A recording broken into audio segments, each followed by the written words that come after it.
So ayun, inyo sa mga kabagis, Juvenito TV official po at eto na naman po muli ang isang edisyon, syempre po, ng ating reaction video mga kalingap at kabagis. Pero bago po lahat, syempre po, shoutout po muna natin Kuya Val Santos Matubang at Edna Vlogs at Kalingap Rab. Syempre po sa ating mga kalingap netizens, mega love shoutout po sa inyong lahat. So ito na nga mga kalingap at kabagis, no, for today's reaction video, gawalan po natin ng reaction. Syempre po, ang mainit-init na usapin regarding po dito sa mga hugot ni Dalaga sa kanyang live streaming kahapon, no? Kahapon ng hapon. Mga kalingap at kabagis, no?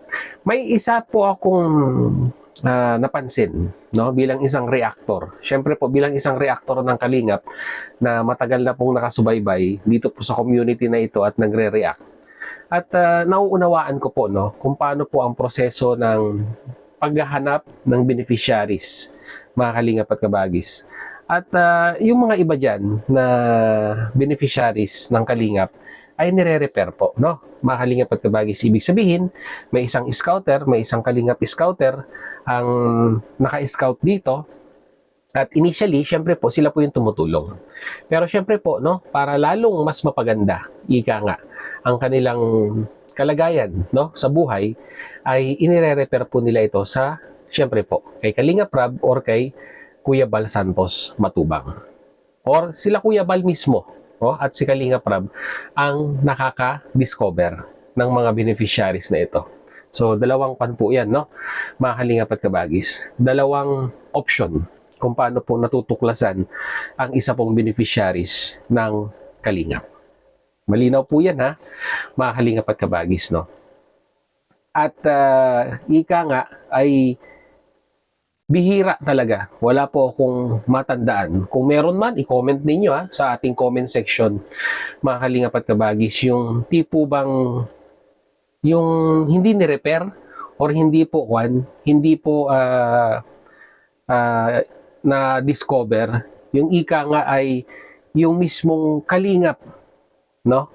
Ang lumapit. Ika nga ay parang ganito yung siste, mga kalingap at kabagis, no? Halimbawa, si Mang Juan, no? Si Mang Juan ay isang beneficiaries, no? Propose, ika nga'y target. Parang ganon, mga kalingap at kabagis, no? At si Mang Juan ay ika nga'y nilapitan. Yung kalingap mismo ang lumapit. O, Mang Juan, team kalingap kami. Gusto ka naming tulungan. At gusto ka naming maging beneficiaries, no? Ng kalingap. So, ibig sabihin, ang gusto ko pong bigyan ng kwan dito, ng emphasis, mga kalingap at kabagis, ay yung katagang, yung kalingap po ang lumapit para tulungan. Karamihan po dyan, mga kalingap at kabagis, ay nire-refer or na-discover, no, ng kalingap. Hindi po yung mismong kalingap ang lalapit para tumulong, mga kalingap at kabagis. Although, marami pong mga kababayan natin, no, based from my experience, no, ako po ay napasyal sa Daet, no, ay marami po talaga tayong kababayan na pumupunta, no, sa lighthouse para po humingi ng ayuda at ng tulong kay Kuya Val Santos Matubang. Yun po yung mga kwan, yun po yung mga hindi nabibidyo, no, hindi po binibidyo ni Kuya Val. Yung ika nga ay talagang kung ano yung pangangailangan sa abot ng makakaya ni Kuya Val ay binibigyan niya, no? Yun po yung mga ika ngay walang content, no, sa channel ni Kuya Val, no? Yun po yun, mga kalingap at kabagis. Kaya nga po, balik na tayo sa main topic, mga kalingap at kabagis. Ako po yung nagulat dito po sa mga sinabi po, no, ni Mader ni Dalaga, mga kalingap at kabagis, dahil sabi niya nga po, ay kalingap daw po ang lumapit, no? Para sila po ay tulungan. Gusto niyo po ng kwan? Gusto niyo po ng evidence? O ito, mga kalingap at kabagis, ipi-play ko po para naman at least malinaw po sa atin lahat. No? Mga kalingap at kabagis, kung talagang ika nga ay, hindi ko alam kung saan niya po nakuha, no? Saan niya po nakuha yung reference na yon na ang kalingap po, no, ang lumapit sa kanila i-vlog at tulungan po, mga kalingap at kabagis, no. Ito po. Paparinig ko po sa inyo. Narito po 'yon. Nagtatrabaho po ako noon. For your information po, share ko sige. Kahit po kami naglalabada ay kumakain po kami ng 3 beses sa isang araw. Pinagtataguran ko po yun para mabuhay ang mga anak ko. Okay? Diba? Ang manghihingi. Kusa pong may lumapit na tumulong. Hindi naman po kami. Nagtatrabaho po ako noon. Ulit. Nasaan na yun? Lumapit. Ito. Hindi naman po kami humingi ng Ito. ang manghihingi. Ito na. Kusa pong may lumapit na tumulong. Kusa pong may lumapit at tumulong. Mga kalingap at kabagis. Oo, meron. May lumapit. Kasi nakitaan po ng potensyal na talagang pwedeng tulungan. Deserving tulungan. At that time, mga kalingap at kabagis, sino po yung lumapit? No? Yun po yung tanong dito. Sino po yung lumapit? Mga kalingap at kabagis. Si Kalingap Rab ba o si Kuya Bal? Yung scouter. Kung sino man yung naka-scout. Sino po bang scouter?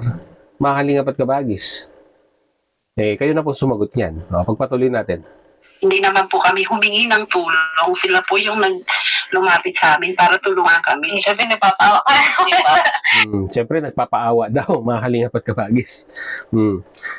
Sila po yung kusang lumapit, mga kalingap at kabagis. Yun po yung kwan dito. Yun po yung argumento natin dito, mga kalingap at kabagis. Na ang kalingap daw po ang kusang lumapit. Unang-una sa lahat, ayan po siyempre po na-scout. Ang unang mag-a-approach dyan, yung scouter. Diba? Mga kalingap at kabagis. At sa pagkakataong ito, ang scouter ay sino ba nagkakon dito? Sino ba ang madalas na nagsasabing, ako ang scouter? Although, initially ay hindi naman po talaga siya ang talagang unang nakatawag nito, nakakita. Kumbaga, ni-repair din sa kanya, mga kalingap at kabagis. So sila po yung unang nag-approach. At syempre po, sa pag-approach po, syempre po, may mga katanungan. No? May mga katanungan in regards po kung gusto po silang matulungan at mai-vlog, no, ng Team Kalingap. So, hindi po magkakaroon ng content si Kalingap Rab regarding po dito kung wala pong basbas galing po sa tinulungan. Mga kalingap at kabagis. Yun po malinaw po yun, mga kalingap at kabagis, no? Hindi po maibablog ni Kalingap Rab kung wala pong basbas na nangyari doon po sa beneficiaries o doon sa tinutulungan, mga kalingap at kabagis. Diba?